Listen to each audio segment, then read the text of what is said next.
Halo para juragan, selamat datang kembali di Juragan DevNet. Kali ini kita akan belajar apa itu bash scripting di Linux. Nah, bash scripting ini salah satu tools juga ya teman-teman, salah satu programming language yang bisa kalian gunakan di Linux. Cepat banget, memudahkan kalian di network operation dan bisa melakukan dan kalian juga bisa melakukan scheduler activity yang mana kalian misalkan mau mengambil backup konfigurasi, kalian bisa combine bash scripting ini dengan cron job. Jadi kalau bos kalian bilang, hey tolong dong backup konfigurasi setiap hari Minggu, dan kalian nggak mungkin dong tiap hari Minggu kalian harus ke kantor, login ke device satu persatu, dan kalian harus show run ya, ambil backup config-nya satu persatu gitu loh. Mengganggu weekend kalian sekali. Tapi dengan bash scripting ini bisa melakukannya teman-teman. Bisa membuat script untuk login ke device dan juga mengambil logs atau backup yang kalian mau ambil ya. Dan dengan kombinasi cron job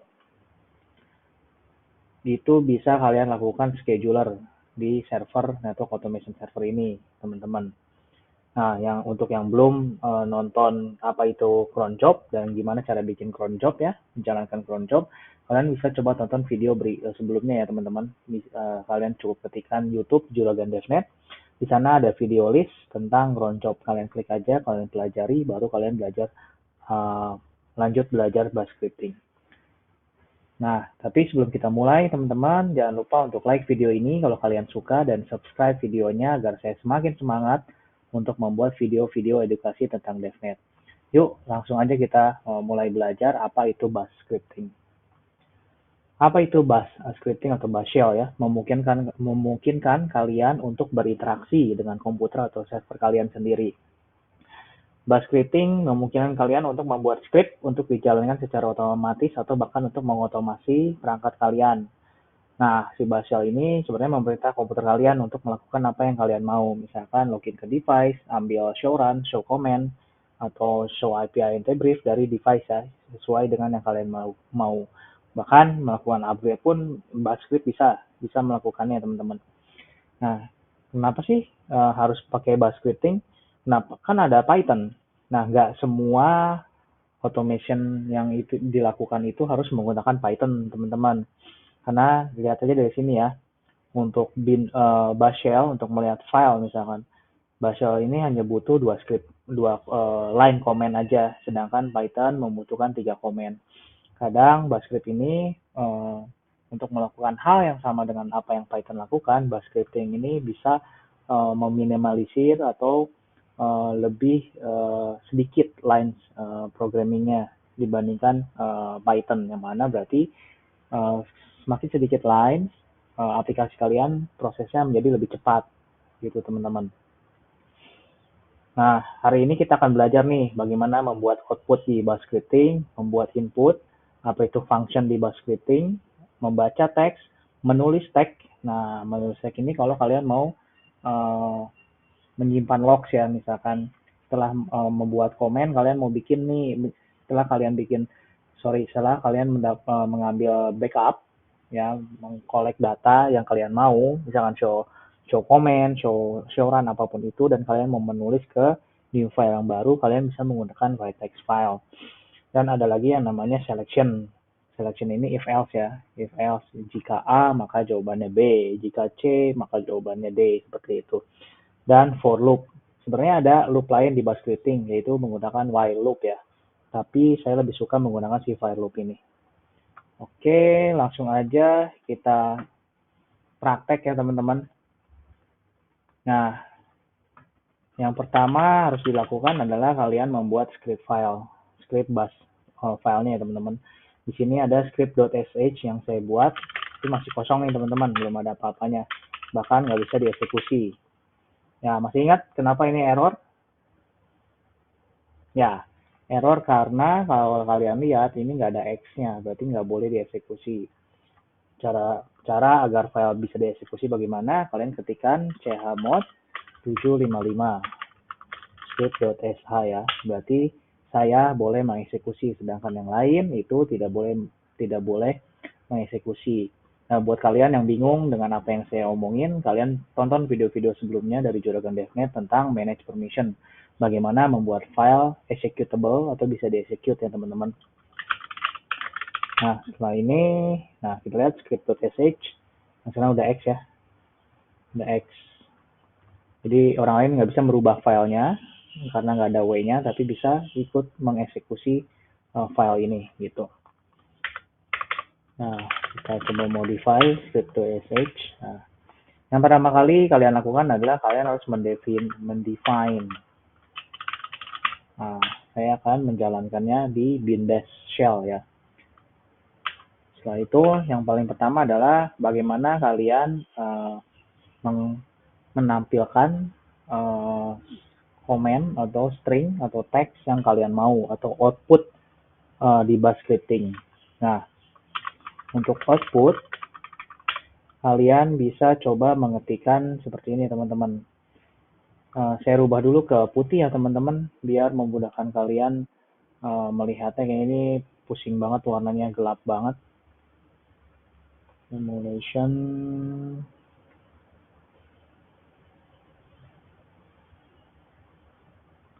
Solarize color scheme. Oke. Ininya jadi warna hitam dan ininya backgroundnya jadi warna putih ya. Oke, sekarang ini lebih enak ya teman-teman ya. Oke, ini lebih jelas. Nah, untuk output, kalian kalau hanya ingin menampilkan string, kalian bisa menggunakan nama komennya echo. ECHO ya, echo. Yang kalian masukin aja output yang kalian mau tampilkan. Misalkan, saya menjalankan bash scripting. Waduh, kenapa jadi begini? Salah ketik. Echo, saya menjalankan bash scripting. Itu save. Titik 2 WQ question exclamation mark. Nah, yang pengen tahu penjelasan kenapa saya ketikkan titik 2 WQ tanda seru, kalian bisa nonton video sebelumnya di Juragan DevNet ya. Saya sudah dijelaskan bagaimana menggunakan Vim Tools menulis file ini. Langsung aja kita execute dengan titik /script.sh. Nah, keluar ya output yang kita inginkan. Saya menjalankan bash scripting. Terus bagaimana cara bikin variabel di bash scripting? Cara bikin variabel di bash scripting adalah kalian hanya tinggal memasukkan variabel yang kalian mau gunakan. Misalkan hostname sama dengan isinya adalah misalkan router gitu ya. Habis itu kita mau menampilkan output dari si hostname ini. Kalian hanya cukup masukkan $ hostname. Terus itu kita execute. Nah, keluar ya outputnya router. Lalu selanjutnya, nah teman-teman, setelah tadi output, kita ingin memasukkan input. Input itu bisa nanti saat kalian mau melakukan bash scripting, kalian harus masukkan username password misalkan ya, untuk mengambil data, membackup data atau login ke device, kalian harus menggunakan namanya input. Di Linux itu, nah sebelumnya kita coba delete dulu ya dengan dd. Kalian ketikkan dd. Nah, yang masih bingung kenapa saya ketikkan dd dan tulisannya hilang, kalian bisa coba nonton video sebelumnya di Juragan DevNet tentang Vim Tools, bagaimana menulis file, mengedit file, dan juga membuat script file menggunakan Vim Tools ya. Lanjut balik lagi ke input.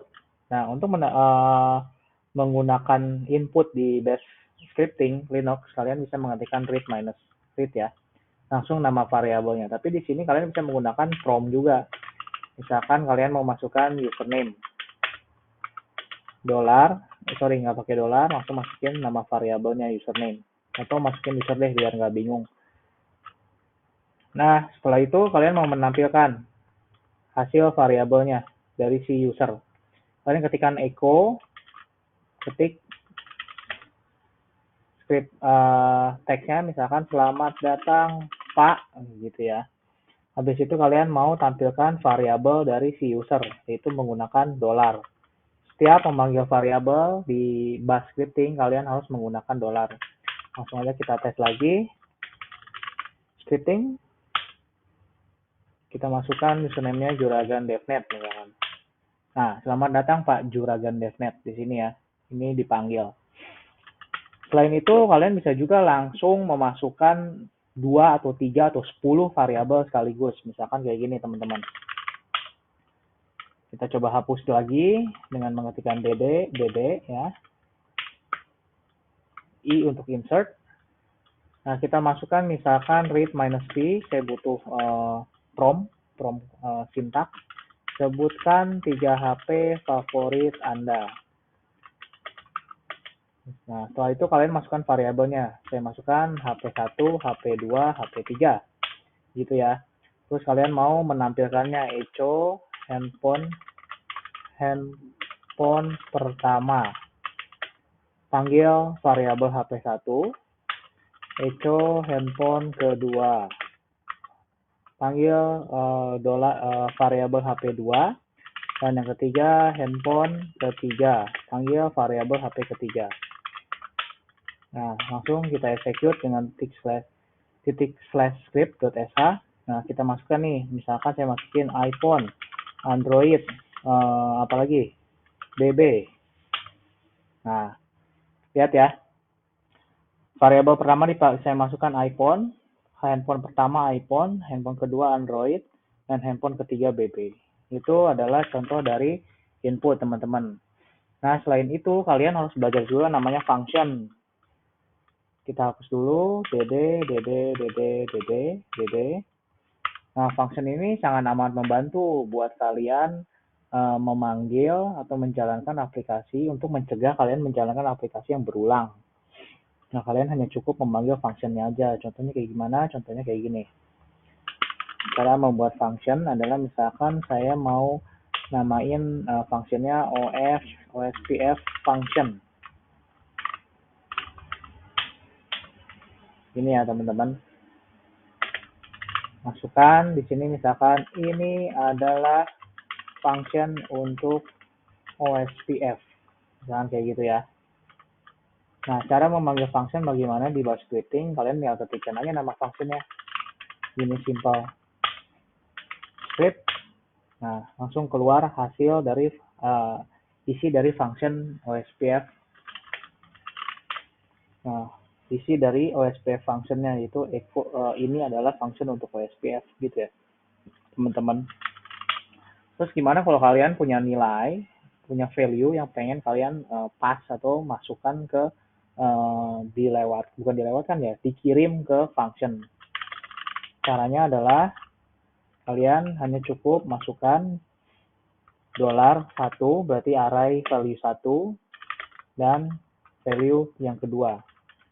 Nah, cara memasukkannya gimana? Kalian panggil function ya, ospf_function. Karena kalian ada dua variabel ya, $1 dan $2, berarti variabel 1 dan variabel 2. Kalian cukup memasukkannya, berarti kalian harus memasukkan dua variabel juga. Misalkan saya ada dua ospf proses. Misalkan saya masukkan ospf 100 dan ospf 200.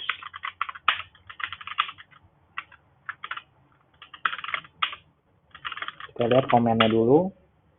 Ya, saya akan kirim kedua variabel ini ke sini ya.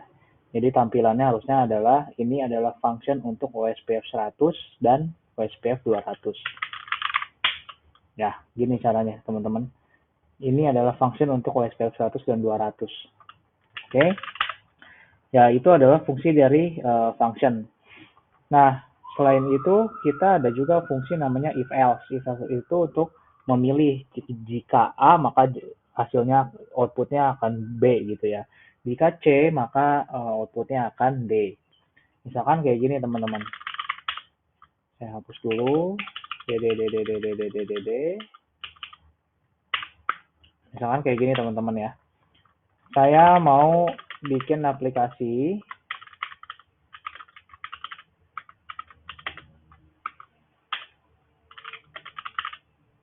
Nah, saya bikin prompt namanya masukkan angka dan saya bikin variabel terpisah di sini read angka. Angka ini variabel ya.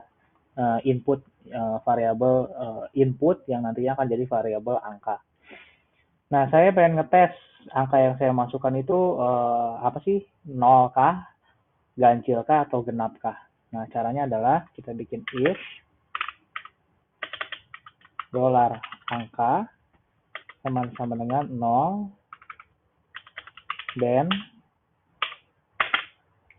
echo ini adalah angka 0.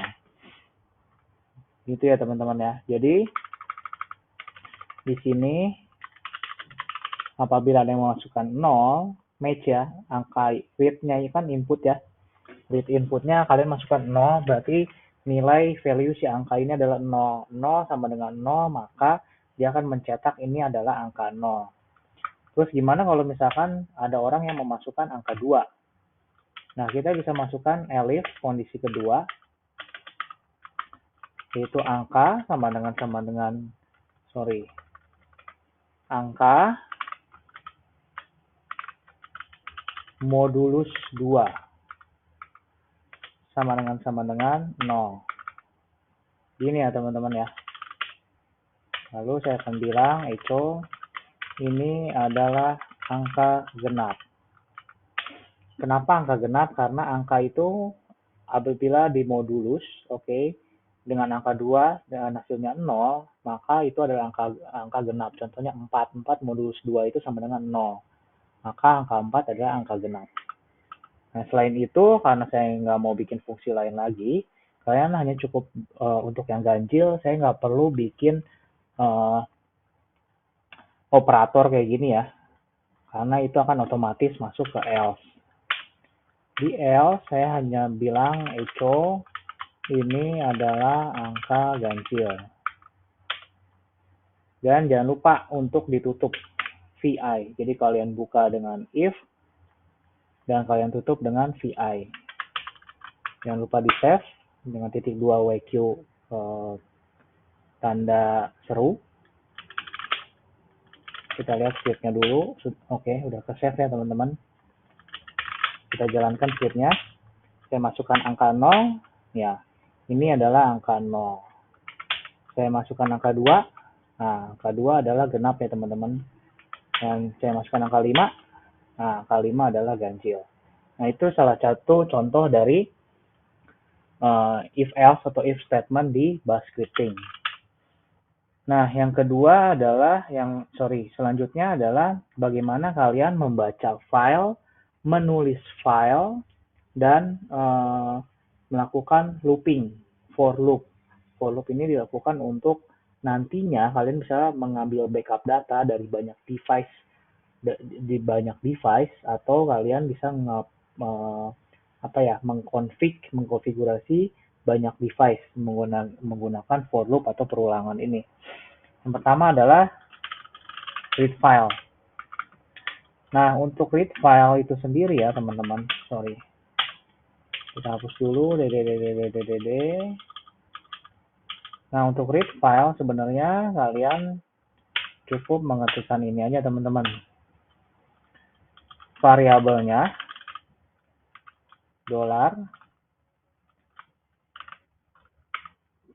curly bracket atau buka kurung tutup. Nah, ada tanda strip ke kiri nih, lebih kecil. Ya, ini maksudnya adalah file yang isi dari file kalian, ini ya, tanda ini ya, lebih kecil. File isi dari file kalian itu akan dikirimkan di variabel device list. Jadi nanti device list ini akan memiliki isi yang sama dengan teks file yang kalian punya. Nah, setelah kalian menuliskan ini, yang harus kalian lakukan adalah path di mana file itu berada. Dengan cara mengetikkan desktop device list.txt. Nah, gimana biar tahu file kalian ada di mana? Ini saya menggunakan device list.txt ya teman-teman. Kalian cukup mengetikkan pwd. Nah, pwd ini adalah directory path di Linux, oke? Di mana file device list ini berada. Jadi kalian tinggal copy ini aja ke sini. Setelah itu kalian masukkan nama filenya. Oke, kita cek dulu nih, pastikan nama filenya tidak kosong. Oh, ternyata kosong. Kita coba bikin dulu isi filenya. Misalkan isinya adalah router switch, firewall, load balancer, CCTV.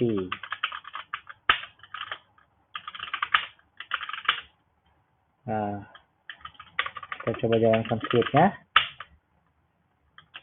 Sorry, ini yang salah. Oh, belum ditampilkan ya, teman-teman. Jadi variabelnya, jadi isi file devices.txt itu dikirimkan ke ditampung di variabel device list. Untuk ditampilkan, kalian output ya, kalian menggunakan namanya echo. Jangan lupa dolar karena kalian memanggil variabel. Ya, tampilannya seperti ini ya, teman-teman. Ini akan menampilkan isi dari file kalian. Nah, tapi gimana kalau kalian mau memanggil satu baris dan ingin menampilkannya satu persatu? Caranya adalah menggunakan for loop.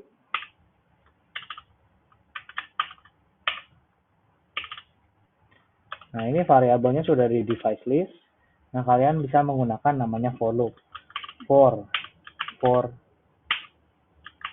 device in $device list do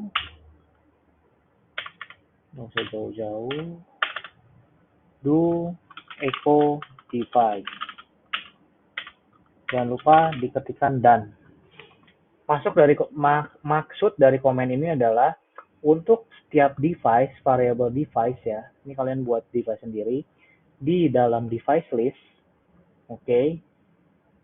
Tolong tampilkan device-nya. Maksudnya apa? Kalau di dalam device itu ada 4, dia akan melooping satu persatu tiap barisnya, ditampung ke device variable dan dicetak di sini, echo device. Sampai setelah itu balik lagi ke for, ke atas lagi, dia akan looping sampai end of EOF atau end of file. Sampai ke baris paling terakhir di file yang ada tulisannya. Langsung kita execute aja. Nah, lihat ya teman-teman, dia akan cetak satu persatu. Jadi for device, in device list ada router, cetak, maka si router ini di copy ke device akan cetak, lalu ditampilkan router. Selanjutnya ke baris kedua switch, baris ke firewall, baris load balancer, sampai baris terakhir yaitu CCTV. Jadi ya teman-teman.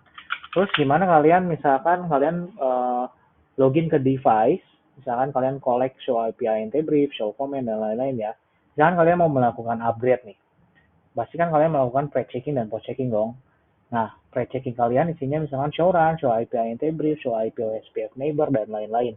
Dan kalian mau copy itu ke pre-checking clocks kalian.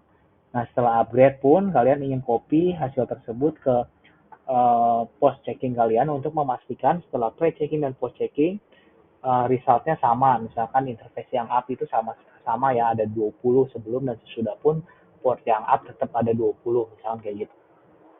Nah, itu kita bisa menggunakan namanya write file. Bagaimana cara nge-write filenya? Kalian cukup ketikkan ini aja teman-teman. Script itu append ya. Append atau write file, tapi appending. Menambahkan, bukan menghapus yang sudah ada. Nah, buat buat teman-teman lain yang masih bingung apa itu script ya atau write file appending, kalian bisa nonton Juragan DevNet, video-video Juragan DevNet sebelumnya tentang bagaimana working with file, bagaimana kita bekerja dengan file di Linux. Oke, balik lagi di write file. Nah, yang kalian bisa lakukan adalah kalian copy ini. Kita cek dulu nih filenya ada di mana. Oh, belum ada. Misalkan touch pre-checking comment.txt. Ini ya teman-teman ya. PWD. Oh, ada di sini. Juragan desktop. Nah, langsung masuk ke scriptnya lagi. Kalian ketikkan // directory path-nya dari si file tersebut. Habis itu masukkan nama filenya. Gini ya teman-teman. Kita coba cek scriptnya lagi. scriptnya kayak gini ya. Kita akan copy satu persatu isi dari device listnya dan disimpan di pre-checking command.txt misalkan. Nah, caranya adalah kalian tinggal mengeksekusi. Sebelumnya kita lihat dulu nih, filenya pastikan kosong ya. Set pre-checking, filenya kosong. Langsung kita eksekusi. Oke, di sini tidak akan ditampilkan karena kita akan copy filenya automatically ke pre-checking command. Outputnya ke pre-checking command. Nah, sekarang kita lihat. Oke, sekarang pre-checking command-nya udah ada isinya nih. 42 byte ya. Nah, sekarang kita lihat apakah filenya outputnya ada. Langsung kita cat pre-checking. Ya, sekarang hasil output dari baca file device list ya, itu sekarang kita copy atau kita masukkan ke pre-checking command. Ya, teman-teman, segitu dulu video dari Juragan DevNet untuk hari ini, bash scripting. Tolong dipelajarin bagaimana belajar menggunakan bash scripting, karena di mini project nanti saya akan menunjukkan bagaimana kita bisa melakukan login ke device dan mengambil show command atau backup atau show run backup untuk router switches, router dan switch secara automatically dengan kombinasi menggunakan cron job ya teman-teman. Oke, jangan lupa untuk like video ini kalau kalian suka dan subscribe videonya agar saya semakin semangat untuk membuat video-video edukasi tentang DevNet.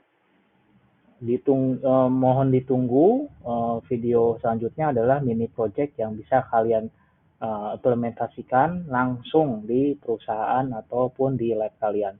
Terima kasih sudah menyaksikan video ini. Bye-bye.